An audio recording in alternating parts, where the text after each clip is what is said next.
Bonjour Marianne François, merci de nous recevoir.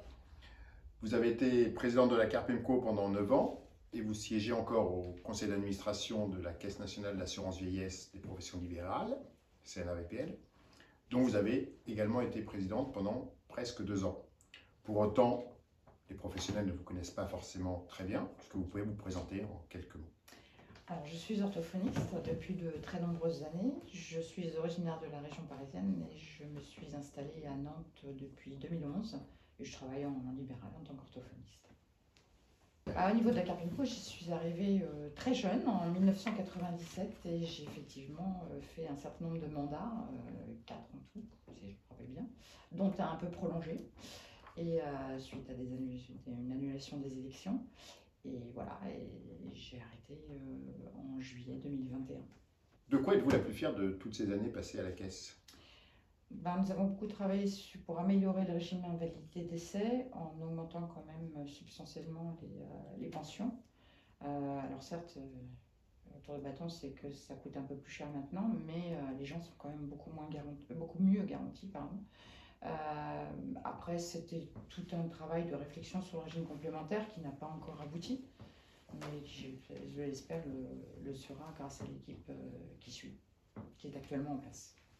Et justement, quel serait votre plus grand regret d'avoir pas pu réaliser durant... Justement, ne pas être parvenu à réformer le régime complémentaire. Même si on l'a réformé, on a quand même réussi à ce que la durée de cotisation évite les décotes et permette aux gens de partir entre 62 et 67 ans sans décote, ce qui n'était pas le cas auparavant, puisque auparavant, soit il fallait aller jusqu'à 65 ans, soit il y avait une décote, c'est-à-dire une baisse de pension de 5% par année entre 60 et 65 ans. Donc ça, c'était aussi une grande avancée. Et puis ça permettait aussi une meilleure lisibilité, puisque ça l'alignait sur le régime de base, ce qui rendait quand même plus compréhensible l'ensemble de ces régimes. Que retenez-vous de vos 25 années passées au conseil d'administration de la Caisse sur son fonctionnement, pour le coup? Alors sur son fonctionnement, disons que comment moi je suis arrivée, la direction de la Caisse, donc les administratifs, étaient très présents, trop présents, les administrateurs pas assez à mon avis écoutés. Et c'est vrai qu'on a réussi, en changeant la direction, à redonner effectivement des marges de manœuvre et leur vrai rôle aux administrateurs. Ils sont effectivement là pour établir la politique de la Caisse, suivre que cette politique soit bien appliquée. Et je pense qu'aujourd'hui, c'est plus le cas que ça ne l'a été quand je suis arrivée en 1997. Donc vous pensez que le rôle des administrateurs est important? C'est pas l'État qui gère tout finalement, ou comment ça se passe? Non, on est autonome en tant que régime, et par conséquent on prend un certain nombre de décisions. Après, on a effectivement une tutelle, mais à mon avis, on est plus contraint par le fait que les cotisations pèsent sur les affiliés, qu'il faut que ce soit raisonnable par rapport à leurs revenus. On a beaucoup de professions conventionnées avec des honoraires fixes, donc on n'a pas beaucoup de marge de manœuvre et on doit verser des pensions. L'État, il est là pour surveiller, c'est quand même des cotisations obligatoires, c'est un régime obligatoire, c'est normal qu'on ait une surveillance. Après, l'État, on peut arriver à travailler avec lui. Il faut beaucoup travailler, il faut beaucoup remettre en cause les chiffres, beaucoup réfléchir, travailler aussi en accord avec les syndicats qui sont quand même présents, et c'est normal, et qui sont là pour défendre aussi les droits des affiliés. Voilà, l'État, la tutelle, c'est une contrainte, c'est sûr, mais pour moi, c'est une contrainte obligée dans le cadre d'un régime obligatoire, sans fonds publics. Donc les administrateurs ont vraiment une latitude pour pouvoir... Ils ont une latitude, oui. Certaines. Pouvoir influer sur l'avenir de la Caisse et sur les décisions prises au niveau de la Caisse. Bien sûr. Alors après, on n'a pas tous les pouvoirs non plus. On doit être accompagné des syndicats, en général, alors les syndicats professionnels, et puis l'UNAPL, mon cadre, qui est un super syndicat qui coiffe beaucoup de syndicats, qui peuvent nous aider parce que ça fait plus de personnes et donc plus de force. Avec la moitié des effectifs au sein de la Caisse et une grosse part au sein du conseil d'administration, les infirmiers ne bloquent-ils pas finalement toutes les décisions prises à la Caisse au profit de leur profession? Non, le système a été quand même relativement bien fait, même très bien fait au niveau du conseil d'administration. Ils ont 8 voix sur 22, ce qui ne fait pas une majorité. Et s'ils veulent faire passer des choses, ils sont obligés de se concerter avec d'autres pour pouvoir avoir gain de cause, sachant que toute modification statutaire, c'est les 2 tiers de toute manière. Donc c'est beaucoup plus de 8 sur 22. Donc pour moi, non. Après, ça force à des discussions. Mais la Carpinco est une caisse pluriprofessionnelle et je trouve que c'est équilibré au niveau du nombre de postes par rapport aux professions. Sachant que même les professions avec des petits effectifs ont moins de voix au conseil, et puis qu'on a les retraités aussi depuis quelques temps. Ça veut dire que par exemple, une ou un podologue pourrait être un jour président ou présidente de la Il Carpinco? n'y a aucune raison pour qu'un podologue ne puisse pas être président un jour. Ça dépend de la volonté du podologue en question, de la concertation. Moi, je suis orthophoniste, j'ai été présidente et réélue 3 fois. Enfin, réélue 2 fois, pardon. Et pourtant, les orthophonistes comme les podologues ont 2 voix au conseil d'administration, pas plus. Les professionnels ont souvent une vision négative de la Carpinco, de la Caisse qui viendrait leur prendre leur argent pour pas leur ordonner au bout du compte. Quel message pourriez-vous leur faire passer Bah, par rapport à ça? Je dirais que c'est une tendance un peu générale de dire que quand on paye, c'est pour rien. Là, on paye quand même pour avoir une retraite. On a une retraite. Le paiement, c'est 7 000 € par an. Et les cotisations de toute une vie sont récupérées en 10 ans de retraite. Quand on vit 20 ans, on ne peut pas dire que c'est trop cher. Donc ça veut dire que ça va devenir de plus en plus cher. Je comprends que pour certains revenus pas très importants, c'est compliqué parce qu'on a des cotisations forfaitaires, notamment pour le régime complémentaire, et qu'elles peuvent sembler lourdes, mais qu'en échange, ça donne quand même une retraite qui est correcte, sachant qu'il faut avoir aussi une carrière complète. On a beaucoup de chiffres qui circulent, mais ce sont pour des carrières de 20 ans. Et une carrière de 20 ans, ça n'a rien à voir avec une carrière de 40 ans. Après, ça donne des retraites qui, en moyenne, si on fait 40 ans, sont supérieures à la retraite moyenne des Français, en général. Donc on ne peut pas dire qu'on paye beaucoup, parce que c'est pas vrai, et on ne peut pas dire qu'on reçoit peu, parce que c'est pas vrai non plus. Donc ce ressenti vis-à-vis de la Caisse, pour vous, c'est un ressenti, mais c'est pas la réalité. C'est un ressenti, mais c'est pas la réalité. Les seuls qui pourraient trouver effectivement qu'ils ont une petite retraite sont les gros revenus. Mais ils payent peu.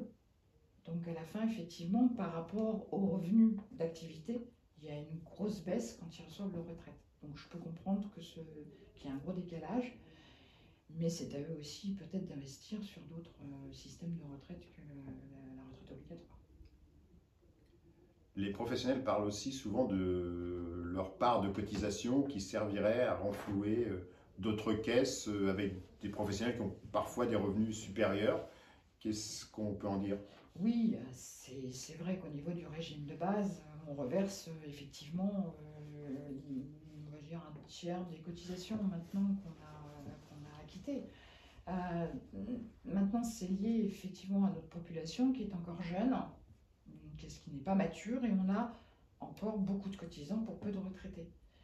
Mais un jour ou l'autre, le système va s'inverser. On aura autant de retraités que de cotisants, puis peut-être un jour plus de retraités que de cotisants. Et là, ça sera le contraire, c'est-à-dire que les autres professionnels du régime de base devront payer pour nous. Les réserves de la Carpinco font des envieux, avec parfois même des personnes qui disent, qui craignent et régulièrement à chaque réforme des retraites, on dit on va venir prendre nos réserves. Qu'en est-il exactement? Est-ce que c'est vraiment si important que ça? Est-ce qu'il y a vraiment une vraie possibilité qu'un jour ces réserves soient captées par d'autres organismes? Alors, on a quand même un État très endetté, n'est-ce pas? Donc, alors quand on compte les réserves de tous les régimes complémentaires, y compris la GERCARCO, ça fait plus de 100 milliards. Donc, effectivement, ça fait envie, hein, je peux comprendre. Il y a eu effectivement quelques alertes, notamment lors de la dernière réforme des retraites. projet de réforme des retraites en 2019, 20. Enfin, ce qui a été stoppé juste avant, grâce au Covid, on va dire. Il y a déjà eu des retraites, des réserves de régime de retraite qui ont été ponctionnées, hein, puisque Napoléon III, ça date un peu, mais a raflé tout ce qu'il y avait dans les caisses des fonctionnaires, mettant le régime de fonctionnaires en péril aujourd'hui, hein, même si on rembourse avec nos impôts. Donc c'est pas impossible. Après, c'est à nous de nous battre pour éviter que ce soit le cas. Là, actuellement, dans la réforme qui va être mise en place là, il n'y a pas de visée sur nos réserves. Mais je ne peux pas certifier qu'il n'y en aura jamais. J'aimerais bien, mais voilà. Mais bon, on est quand même tous syndicalement contre le fait que les réserves disparaissent. Enfin, au profit d'autres régimes. Et donc, au final, vous diriez, pour les professionnels, Carpimco, c'est plutôt une amie ou une ennemie? C'est ni l'un ni l'autre, c'est un partenaire de vie. C'est celle qui vous accompagne en cas de maladie, c'est celle qui vous accompagne quand vous prenez votre retraite. Il faut le voir comme quelque chose qui est géré par des administrateurs qui sont des professionnels en activité ou en retraite, majoritairement en activité, puisqu'il y en a 20 actifs et 2 retraités. Et pour moi, c'est un partenaire, ça doit être vu comme un partenaire. Pas comme une amie ou une ennemie. Elle est là pour garantir effectivement une retraite quand on ne peut plus travailler ou quand on a décidé de s'arrêter de travailler, et des indemnités en cas de maladie longue. Sur le projet actuel de réforme des retraites, on a finalement peu vu ou entendu les syndicats des professionnels de santé que nous représentons prendre position par rapport à cette réforme. Est-ce que cela veut dire que finalement tout le monde est d'accord avec celle-ci? Je pense qu'elle va quand même permettre d'améliorer les retraites et puis donner plus d'équité que ce que c'était jusqu'à présent. Donc effectivement, il y a cette question de mesure d'âge, sachant qu'à la Carpimco, la retraite en moyenne, c'est 64,2 années. Donc en moyenne, on n'est pas trop concerné par l'augmentation de l'âge légal de départ en retraite. On a quand même acquis un certain nombre d'avancées notables. Après, moi je dirais qu'il y a un point quand même négatif, c'est qu'effectivement c'est une moyenne, 64,2. Il y en a qui partaient avant, ils vont être obligés de continuer à travailler un peu plus que ce qu'ils voulaient. Et puis un deuxième point négatif, c'est que le fait de reporter l'âge légal de 2 ans, de l'allonger de 2 ans, fait qu'il va y avoir une petite baisse de pension pour notamment les femmes, au travers de l'absence de surcote entre 62 et 64 ans qui pouvait exister avant. Est-ce que la réforme actuelle qu'on nous propose est la même que celle proposée il y a 3-4 ans maintenant par le précédent gouvernement? Pas du tout. C'est une réforme paramétrique. Ce n'est pas une réforme systémique.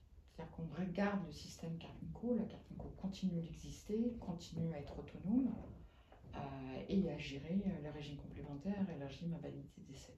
Donc ça n'a rien à voir. C'est vraiment paramétrique. C'est-à-dire qu'on bouge en fait les bornes d'âge, une borne d'âge sur les deux. Et on joue aussi sur les durées de cotisation. Mais il n'y a pas de grand chamboulement comme était prévu dans la réforme de 2018 à 2020. Et finalement, vous l'avez déjà un peu évoqué, mais quels seraient du coup les points positifs et les points négatifs de l'actuel projet Alors, les points négatifs, je l'ai déjà dit, hein, c'est l'allongement de la durée de cotisation et effectivement le rajout de 2 ans à la borne d'âge basse. Et puis le système de décote sur cote qui lié à cette avancée ce recul de l'âge de départ en retraite qui vont impacter négativement les pensions essentiellement des femmes, puisque c'est elles qui ont les trimestres pour enfants, qui leur permettaient, si elles continuaient à travailler entre 62 et 64 ans et qu'elles avaient une durée de cotisation déjà atteinte à 62 ans, d'avoir une surcote qu'elles n'auront plus. Voilà. Au niveau des points positifs, il y en a quand même plusieurs. Il y a le cumul activité-retraite qui va maintenant donner des droits supplémentaires, ce qui n'était pas le cas jusqu'à présent. La possibilité de la retraite progressive, qui n'était pas ouverte aux professionnels libéraux. Nous allons avoir probablement, grâce à un amendement gouvernemental, les 10% pour les femmes et les hommes qui ont élevé 3 enfants ou plus. On n'avait pas cette mesure-là avant, on était les seuls à ne pas les avoir, les professionnels libéraux, pas que les experts médicaux, mais les professionnels libéraux en général. Et puis il y a l'assiette de la CSG qui va quand même être révisée, donc nous paierons moins de CSG. Ça ne veut pas dire qu'on paiera moins de charges, ça veut dire que cette CSG qu'on paiera en moins sera reportée sur les cotisations retraite, donc de la retraite en plus. Vous parlez de borne d'âge, de 3, 4, vous parlez de borne d'âge. Et finalement, à quoi ça correspond vraiment, l'âge légal, l'âge taux plein? Les professionnels s'y perdent un peu parfois. Alors, l'âge légal de départ en retraite, c'est celui auquel vous pouvez partir en retraite, quelle que soit votre carrière ou votre montant de cotisation. C'est-à-dire que maintenant, ça sera 64, enfin, avec des évolutions suivant l'âge, hein, mais progressivement, ça sera monté à 64 ans. C'est-à-dire que plus personne ne pourra prendre sa retraite avant 64 ans, sauf dispositif des carrières longues, bien sûr, parce qu'il y a toujours des exceptions. Certains régimes spéciaux. Voilà, ou invalidité, par exemple, où là, l'âge reste à 62 ans. Bon. Le taux plein, c'est celui auquel vous pouvez percevoir votre retraite sans décote, c'est-à-dire sans baisse de votre pension. Et ça dépend de votre durée de cotisation. Et là, ça reste à 67 ans, si vous avez votre durée de cotisation qui n'est pas complète entre 64 et 67 ans, mais ça peut être à 64 ans si vous avez toute votre durée de cotisation. Donc, dans un cas, c'est je peux partir en retraite, 64 ans, pas avant, sauf cas particulier, d'accord? Et taux plein, c'est je pars avec ma retraite sans décote. Point important qui est finalement peut-être peu abordé au niveau de nos professions, et au niveau en particulier des retraites dans notre profession, c'est comment ça va se jouer, qu'en est-il de la pénibilité On n'est pas accessible au dispositif pénibilité, la réforme n'y a rien changé. Alors, ce qu'il faut savoir, c'est que la pénibilité, c'est toujours pareil, c'est souvent des départs en retraite plus précoces, sans forcément de pénalité pour les gens qui sont en situation difficile sur le plan physique, hein, puisqu'il n'y a pas de pénibilité psychologique chez personne. Et le problème, c'est qu'il faut financer. Et qu'en général, quand on en parle aux professionnels, ils ne sont pas d'accord pour financer. Ils sont d'accord pour recevoir, mais pas pour financer. Donc on n'est pas éligible encore à ce dispositif parce que personne ne veut le financer. Vous avez évoqué dans les avancées la retraite progressive. Quoi ça consiste? Est-ce que c'est une solution finalement? Qu'est-ce qui pourrait être envisagé pour Alors, la retraite progressive, c'est la possibilité de travailler à temps partiel tout en percevant une partie de sa retraite pour le temps qu'on ne travaille plus. Par exemple, si vous travaillez 5 jours sur 7, vous décidez de ne plus travailler que 3 jours, et pour les 2 jours, vous prenez une partie de votre retraite. Voilà. Donc ça permet de ralentir l'activité. Donc ça peut être une réponse, alors je comprends qu'elle soit partielle, mais ça peut être une réponse quand même à la fatigue physique ou psychologique des gens quand ils sont en fin de carrière. Ça permet aussi de mettre le pied à un plus jeune et de faire une espèce de tuilage entre le moment où on commence à partir en retraite et le moment où on part définitivement. Voilà, donc ça permet de relâcher un petit peu la pression et de diminuer l'activité tout en percevant quand même une rémunération supplémentaire et en continuant à acquérir des droits aussi en retraite. Donc ça ne pénalise pas l'éventuelle retraite plus tard? Non. Non, absolument pas, parce qu'on continue à cotiser sur la part des revenus qu'on continue à engranger de la part de son activité, vu son activité professionnelle. Alors c'est sûr que comme on a moins de revenus, on cotise moins, ça fait moins de points retraite à la fin. Mais actuellement, on a pas mal de professionnels qui d'eux-mêmes baissent leur activité.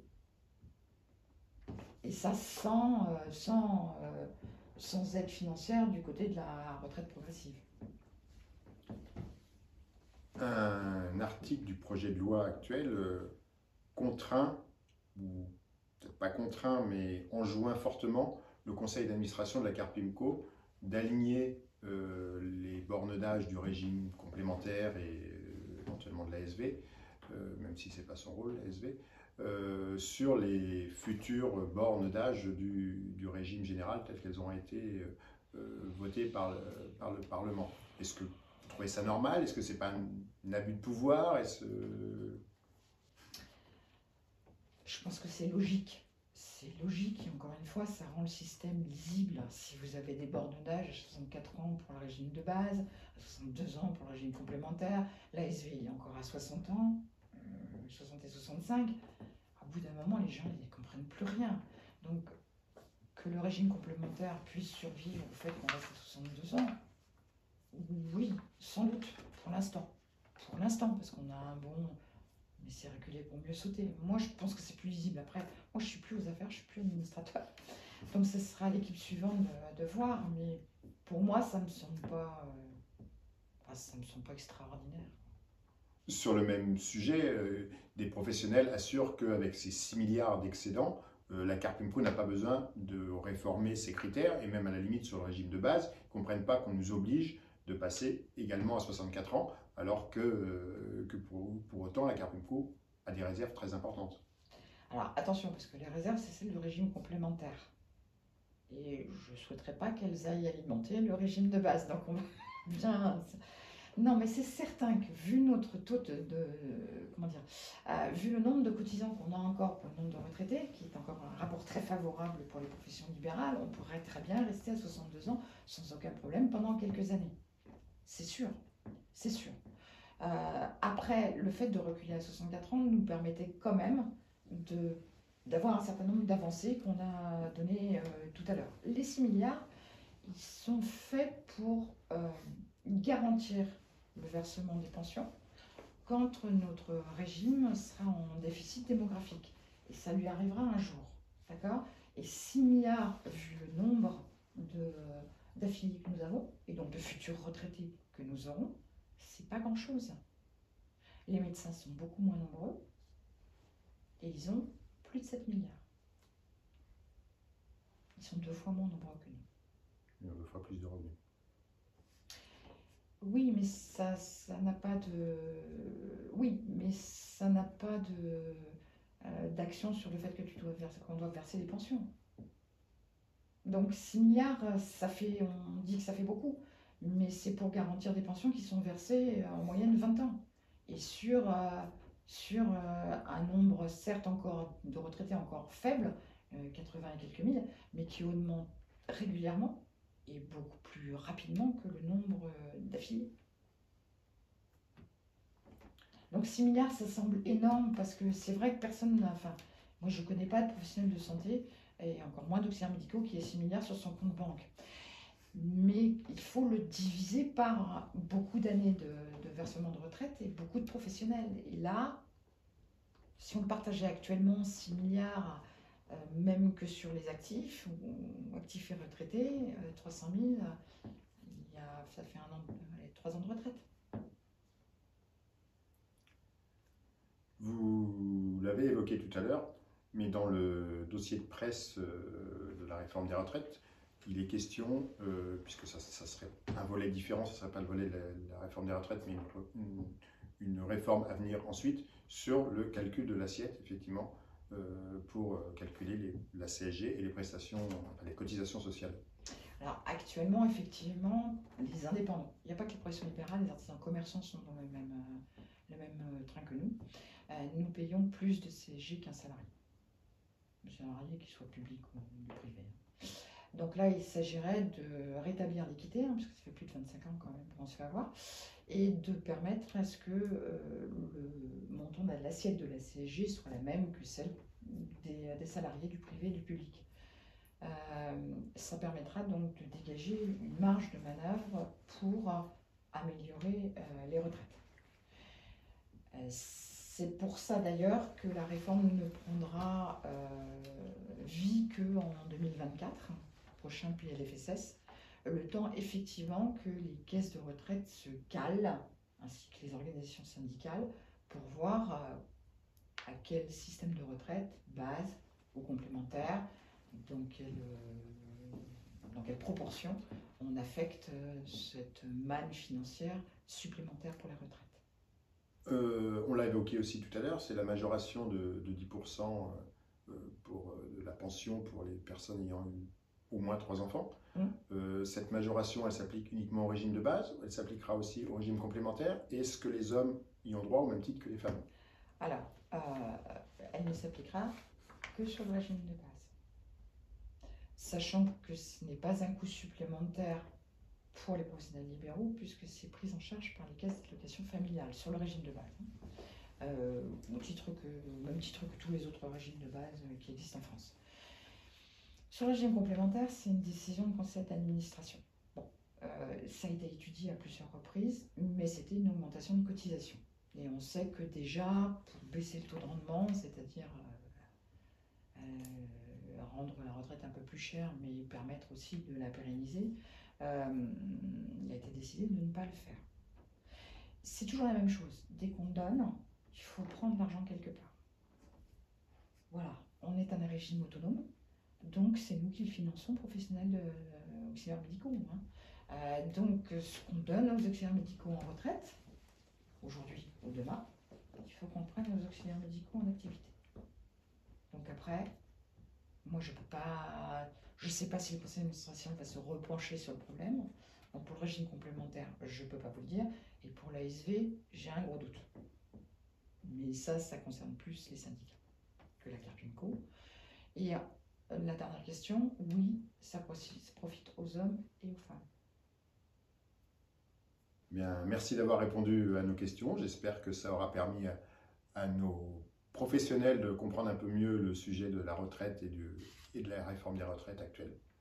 Encore merci. J'espère aussi. Merci à À vous. bientôt, au revoir. Au revoir.